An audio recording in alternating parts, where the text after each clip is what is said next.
ধর্ষণ ও হত্যা মামলার প্রধান আসামি নূর মোহাম্মদ নুরা সহ আরও 2 জন আসামিকে গ্রেপ্তার করা হয়েছে। এ নিয়ে আরও বিস্তারিত জানতে নরসিংদী থেকে যুক্ত হচ্ছে সহকর্মী বদরুল আমিন চৌধুরীর সঙ্গে।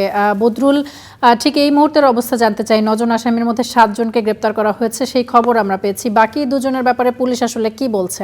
তামান্না, আপনি যেমনটি বলছিলেন যে এখন পর্যন্ত যে 9 জন এজাহার নামীয় যে আসামি, তার মধ্যে 7 জন কে পুলিশ গ্রেপ্তার করতে সক্ষম হয়েছে। এবং সেই ঘটনার পর থেকেই কিন্তু পুলিশের 3টি আভিযানিক টিম কিন্তু বাকি আসামিদের গ্রেপ্তারের জন্য চেষ্টা করে আসছিল।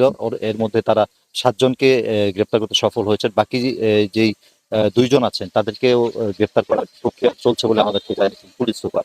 এবং গত রাত 9টার দিকে কিন্তু মূল যেই আসামি, এই ধর্ষণ কাণ্ডের মূল আসামি নুরা, তাকে কিন্তু গ্রেপ্তার করা হয়। আপনারা ইতিমধ্যেই জেনে গেছেন যে সেই গাজীপুর থেকে তাকে, গাজীপুরে মাওনা থেকে তাকে গ্রেপ্তার করা হয়। এবং তার সহযোগী আরেকজন যে ছিল তাকে কিন্তু ময়মনসিংহের গৌরীপুর থেকে গ্রেপ্তার করা হয়। এবং আজকে সকাল 11টা নাগাদ কিন্তু এই আমি যে স্থানে দাঁড়িয়ে আছি, অর্থাৎ নরসিংদী জেলা পুলিশ সুপারের কার্যালয়, এখানে কিন্তু আজকে একটি প্রেস ব্রিফিং হবে। এবং সেখানে মূলত পুলিশ সুপার এই ঘটনার যে মূল রহস্য সেটি আমাদের সামনে উন্মোচন করবে। এবং সেখান থেকে জানা যাবে যে এই হত্যাকাণ্ডের মূল কারণটা কি এবং এর সাথে সাথে আরো কারা জড়িত আছে।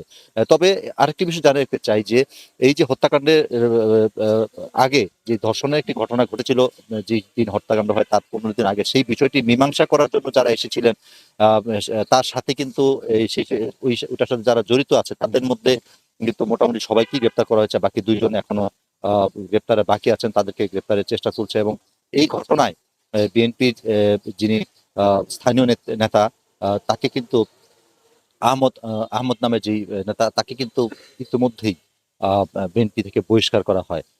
এবং এই যে ঘটনার ধারাবাহিকতায় কিন্তু সাধারণ মানুষজন যারা রয়েছেন, এলাকাবাসী থেকে শুরু করে যারাই এই ঘটনাটি শুনেছেন, তাদের মধ্যে কিন্তু একটি নেতিবাচক প্রভাব পড়েছে। এবং তারা কিন্তু চাইছেন যে এই ধরনের ঘটনা যাতে পুনরাবৃত্তি না হয়। কেননা এই ধরনের ঘটনা কিন্তু আরো একটি ঘটনার জন্ম দেয় বলে আমরা ইতিপূর্বে আমরা দেখেছি।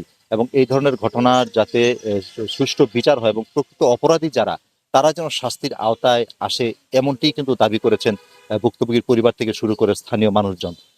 এবং সেই ধারাবাহিকতায় কিন্তু আজকে এই এই আসামিগুলোকে ধরা হয়েছে। এবং আজকে প্রেস ব্রিফিং যে অনুষ্ঠিত হওয়ার কথা 11টা নাগাদ, সেখানে কিন্তু আসলেই মূল রহস্যগুলো উদ্ঘাটন হয়ে যাবে, যে পেছনে কারা কারা জড়িত ছিলেন এবং কাদের দায় কতটুকু, সেই বিষয়গুলো কিন্তু পরিষ্কার হয়ে যাবে।